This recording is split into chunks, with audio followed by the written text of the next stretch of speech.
Welcome to vet couple talks. आज की ये वीडियो में सर्जिकल डेमोन्स्ट्रेशन है of cecal dilatation which is a painful gastrointestinal condition जिसमें cow abdominal discomfort, kicking at the belly, reduce feeding take, reduced milk production देती है। उसके अलावा रूमिनेशन या जुगाली बंद कर देती है। ऐसे एनिमल की रेक्टल एग्जामिनेशन पे फीसिस नहीं आती, जस्ट म्यूकस आता है। आप जब इसके एब्डोमेन पे पैल्पेशन करते हैं तो स्प्लैशिंग साउंड और गैस बाकायदा फील होती है। एनिमल को स्टैंडिंग पोजीशन में राइट पैरालंबर फोसा अप्रोच के लिए रिस्ट्रेन किया जाता है। स्टैंडिंग सर्जरी का फ़ायदा ये होता है कि ह्यूमन एब्डोमिनल ऑर्गन्स को सपोर्ट देता है और रिकम्बेंसी रिलेटेड कॉम्प्लिकेशंस कम होती हैं। हमने उस एरिया को अच्छे से क्लिप किया है, शेव किया है, पाविडोन आयोडीन के साथ स्क्रब किया है। लोकल एनेस्थीसिया यूज़ होता है। हमारे पास पैरावर्टेब्रल अप्रोच है जिसमें हम T13, L1, L2 को ब्लॉक करते हैं। उसके बाद ये ज़्यादा इफेक्टिव जो पैरावर्टेब्रल अप्रोच है ये इसलिए होती है कि ये स्किन, मसल और पेरिटोनियम की कंप्लीट डिसेंसिटाइजेशन प्रोवाइड करती है। उसके अलावा हम लाइन फिल्ट्रेशन भी करते हैं। अपनी सर्जरी की तरफ प्रोसीड करते हैं। We will go for the skin incision. Right flank में स्किन और मसल लेयर्स को केयरफुली इंसाइज किया जाता है। पेरिटोनियम ओपन करने के बाद डिस्टेंटेड सीकम को आइडेंटिफाई किया जाता है जो कि यूजुअली गैस और फ्लूइड से भरा होता है। सीकम को रप्चर होने से बचाने के लिए एक्सट्रीराइज किया जाता है very gently, very carefully. Then will go for a stab incision. Stab incision दे के तो हम उसके कंटेंट्स को या फिर हम नीडल लगा के डीकम्प्रेस करते हैं या कंटेंट्स को एक्सट्रीराइज करते हैं एज पर सर्जन रिक्वायरमेंट।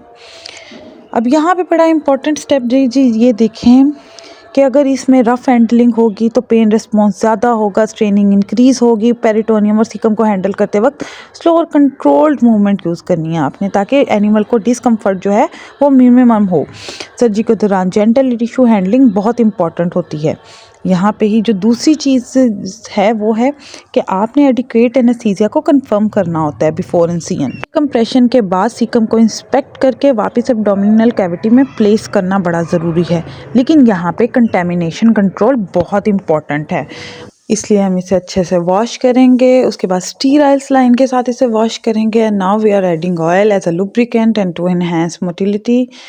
अब हम सीकम को लैम्बर्ट पैटर्न के साथ सुचरिंग कर रहे हैं। सुचर की चॉइस अगेन सर्जन की अपनी प्रेफरेंस है। यहाँ पे जो यूज़ हो रहा है that is 20 catgut absorbable suture. Suturing से पहले आपने अच्छे से अश्योर करना है कि सीकम कहीं से टॉर्गन में नहीं है, कहीं से नेक्रोसिस नहीं हुई, वो अच्छे से अपनी वेल कंडीशन में मौजूद है और आपके निकालते हुए, आपके स्टेराइज करते हुए भी कहीं पे कोई पंक्चर या कहीं पे कोई कंटेमिनेशन नहीं हुई। इसके बाद हम इसे बहुत अच्छे से अगेन वॉश करेंगे विद स्टीराइल स्लाइन। ये है वो फीकल बॉल जिसकी वजह से मोटिलिटी ज़ीरो हुई है। यहाँ पे ऑनर को हम खुद दिखा रहे हैं। इसके बाद इसे क्लियर करेंगे, हम इसे ब्रेक करेंगे और रिप्लेस कर देंगे। अच्छा, अब ये होता क्या है? दरअसल ये वो जगह होती है इलियोसिकल जंक्शन पे मोस्टली ये एक फीकल बॉल बन जाती है। फीकल बॉल का मतलब है एक very hard ball of faeces. इसमें से सारा का सारा जो पानी है वो रीएब्जॉर्ब हो जाता है और ये बहुत सख्त सा एक स्ट्रक्चर बन जाता है बॉल नुमा इलियोसिकल जंक्शन पे, जो कि जिसकी वजह से फर्दर मोटिलिटी नहीं हो पा रही होती। हम इसे ब्रेक करेंगे और रिप्लेस कर देंगे इसकी पोजीशन में and then will go for the routine abdominal फ्लोयर।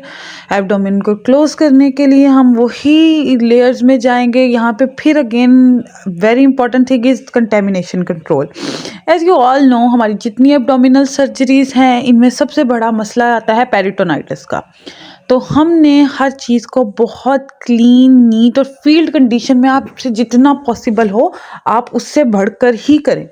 Sterile saline को यूज़ करें। आप यहाँ पे हर लेयर पे पेनबायोटिक पाउडर यूज़ कर सकते हैं, पेंसिलिन पाउडर यूज़ कर सकते हैं आप, ताकि जो एंटीबायोटिक है उसको यूज़ कर सकते हैं कि कंटेमिनेशन, बैक्टीरियल कंटेमिनेशन कम हो, जो इन्वायरमेंटल कंटेमिनेशन है वो मिनिमाइज़ करें आप।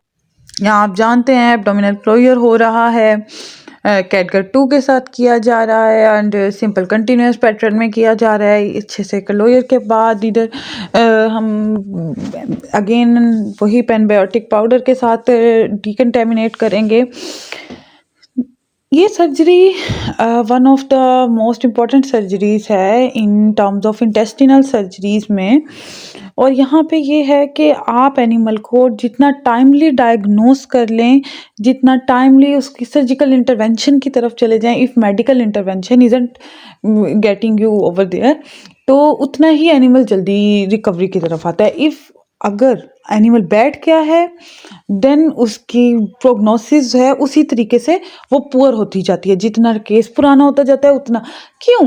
क्योंकि आपका जो है ये इंटेस्टिनल सिस्टम ये नेक्रोज होना शुरू हो जाता है, डिस्टेंशन बहुत ज़्यादा बढ़ जाती है और जो मसल्स हैं उनकी उसी तरीके से मसल्स हैं, आपकी इंटेस्टिन्स हैं, उनकी वायबिलिटी कम हो जाती है, टिश्यू की सुचर होल्डिंग कैपेसिटी कम हो जाती है। इसलिए आप जल्द की जल्द डायग्नोस की तरफ जाएं और बहुत ही इजी है इस केस को डायग्नोस करना है। As I have told you earlier, rumination zero हो जाएगी, फीड इनटेक ज़ीरो हो जाएगी, एनिमल एकदम से दूध घटा देगा, किक करेगा अपनी बेली पे, राइट साइड जो है वो एब्डोमिनल डिस्टेंशन होगी और बड़ी विजिबल होगी। आप उधर जब पैल्पेशन करेंगे या आप उधर फिश से अपनी वो करेंगे डिकम्प्रेशन, तो आपको बाकायदा फ्लूइड स्प्लैशिंग साउंड्स आएंगे, पर रेक्टल एग्जामिनेशन पे कोई फीसिस नहीं आएंगे। तो ये बड़े ज़बरदस्त विजिबल किस्म के साइंस हैं।